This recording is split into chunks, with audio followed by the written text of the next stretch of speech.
Did I watch Rebel Moon Part 2, The Scar Giver? I had to. I reviewed the first part, I had to watch the second one, and this movie had a great title. Rebel Moon 2, The Scar Giver. Accurate, because I now have emotional scars from watching this very, very stupid movie. I can't get over it. I'm still kind of in shock that like Netflix gave this thing the green light and they let it go forward. Here's the rule, you guys. And I've written on a lot of TV shows, movies. I wrote a book. Ba-boom, go pick that up. Neither stunning nor brave. I like science fiction. I like fantasy. And there's a rule in writing and filmmaking. Don't break the stupid barrier. Once you break the stupid barrier, all bets are off. No one's gonna like your movie. And Rebel Moon, it broke the stupid barrier right out of the gate, right out of the ships coming out of hyperspace, out of some intergalactic hoo-ha. You're instantly like, oh, this is stupid. And then you're like, well, what do they want on this planet? Oh, they want grain. Wait, they can fly faster than light, but they can't figure out how much food they need. These people are stupid. This movie is stupid. It's all stupid. There's no coming back from that.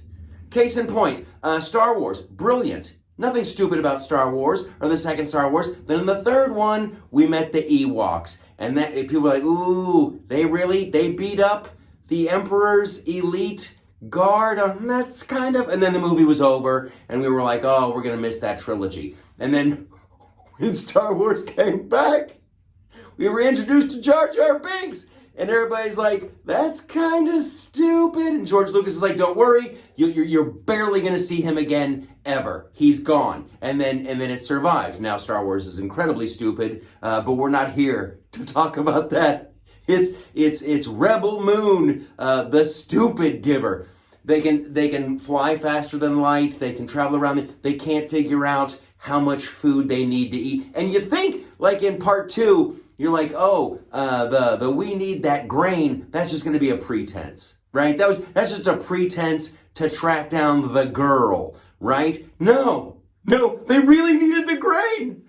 They really needed it. They can fly through space. They can conquer other planets. It's been an empire that survived 1,000 years. But I'll be darned, we just can't figure out how much grain we need. We can look down into a planet and figure out where they're hiding the grain. We just can't. We can't figure out how to store it.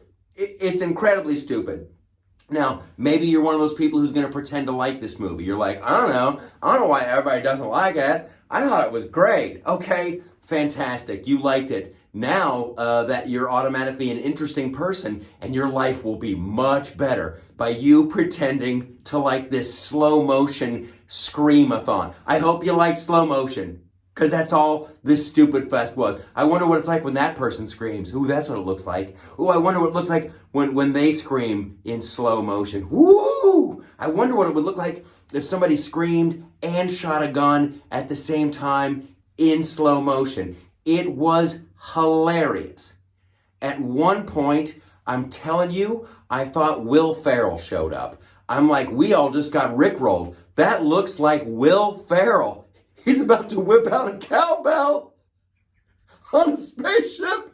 And I'm going to be like, oh, Zack Snyder. But no, it's really that stupid. In the first movie, our character, Cora, she had to go around the galaxy. She could figure out how much grain she needed. She had to go around the galaxy and get these elite fighting commandos, right? To protect this village and their grain. And she got this guy who can fly creatures. That's his ability. He can fly creatures. Will he fly those creatures in the... No. He never uses that. You got a chick with robot arms who's a sword fighter. She's the best ever until she just gets beat by some dude who also happens to... She's not even the best at what she does. My favorite though is General Titus. They had to have, he was the key to everything, you guys.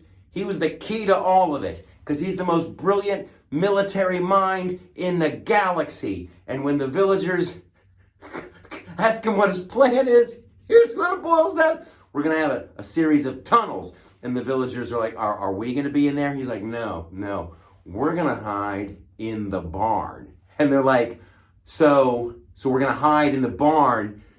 We'll just have a couple people in the trenches, but so you're military, you went to frickin' intergalactic West Point, and your plan is, we're going to hide in the barn until the battle starts. And then I'm going to run out on a bridge and scream in slow motion because we're horribly outnumbered.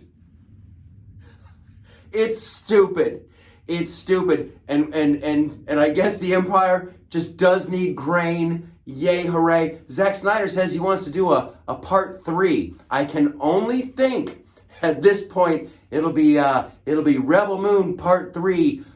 We forgot to get water. We're thirsty. It was awful.